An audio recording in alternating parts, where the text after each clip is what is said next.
Hi guys, welcome to your first week of No Bones About It puppy training.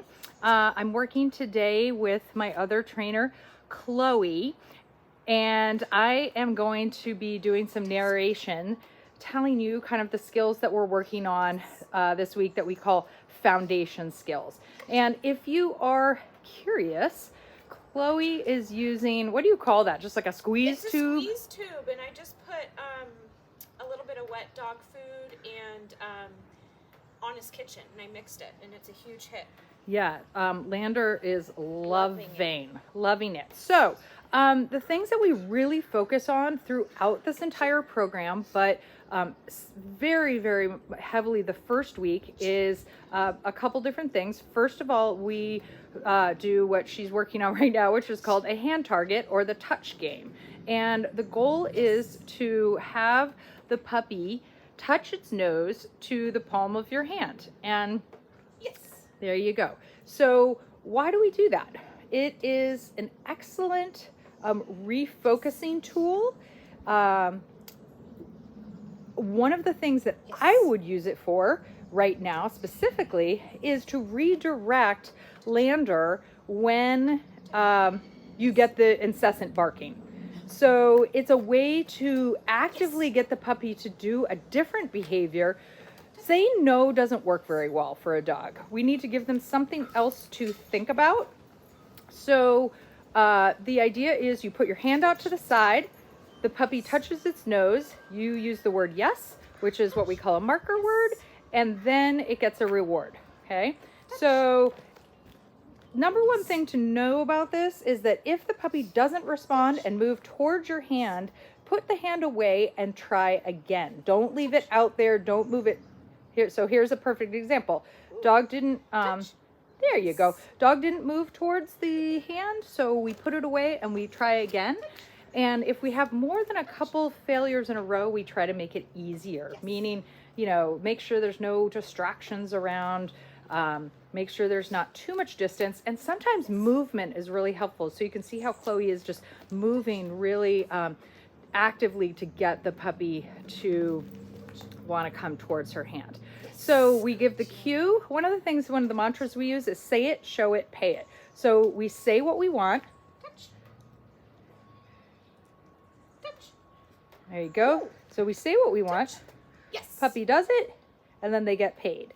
Okay. So if they don't know what to do, sometimes we'll use a lure or something to guide the dog through the behavior. That's what we call the show it part. All right. So there we have the target, hand target or touch game. And for jumping, we try to ignore until we get a nice behavior. Okay, and then we're gonna move on towards name game. So I'm gonna have Chloe just do name game a couple times, and I'm gonna distract the puppy a little bit. Lander, hi. Lander, yes.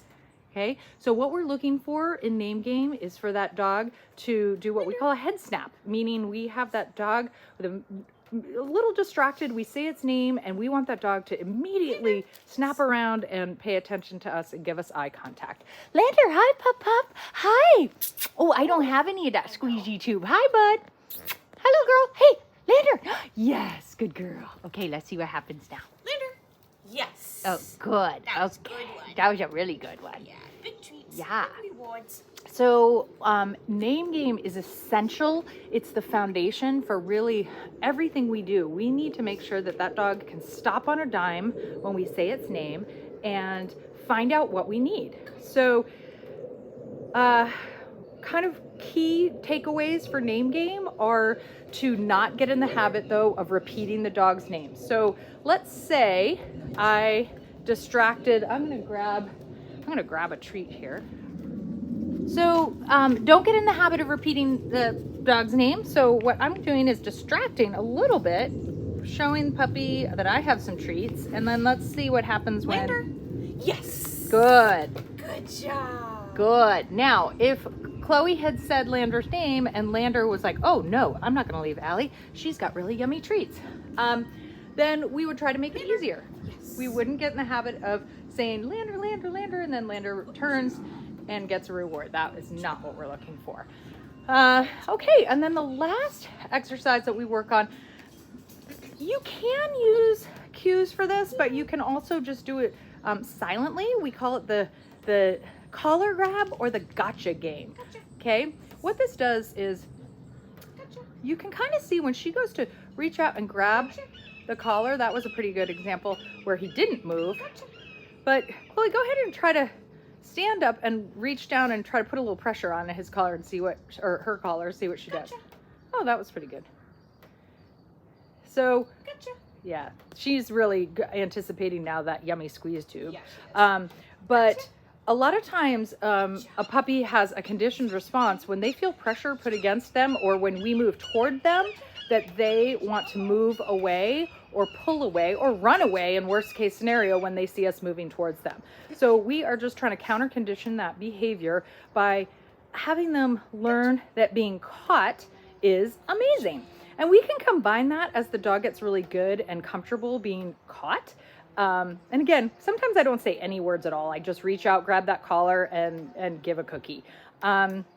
So we can start to combine that with name game. So if we did say a little, hello girl. Oh, that's so yummy. That's okay. Hello girl. What's this? Go find it.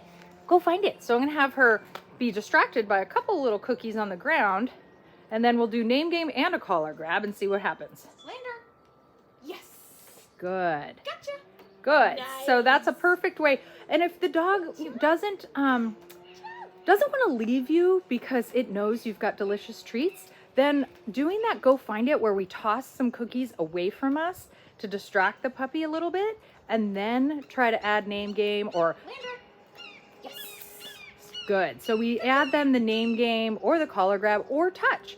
So those are all the things I want you to practice this week. Have a fantastic weekend. Thanks, Chloe. Thanks, Lander.